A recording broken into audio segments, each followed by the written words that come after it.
Some interesting breaking news this afternoon coming out of the Palestinian territory of the West Bank. Palestinian Authority President Mahmoud Abbas is accusing Hamas of looting the aid that has been going into Gaza, pinning the blame for the lack of aid going to Palestinian civilians squarely on Hamas for looting that aid. That's according to WAFA, which is a Palestinian news outlet.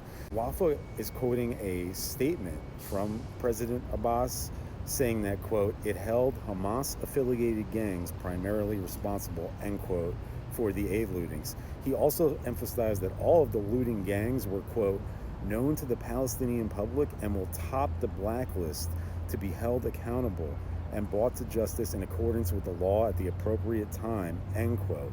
Now, this comes after Abbas had earlier called Hamas, quote, sons of dogs, end quote, and told the terrorist organization to hand over the hostages in a televised speech.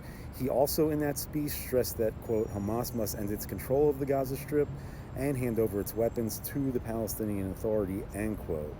Abbas is seen as the more moderate force in Palestinian politics. His organization, the Palestinian Authority, has been in a conflict with Hamas ever since the Bush administration, when Hamas won an election to govern Gaza. After they won that election, they killed or drove out all of the PA officials and their supporters.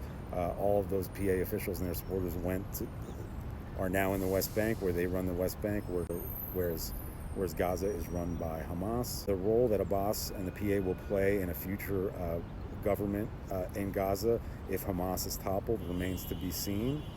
A major development regarding President Abbas's words and the message he's sending to Hamas today.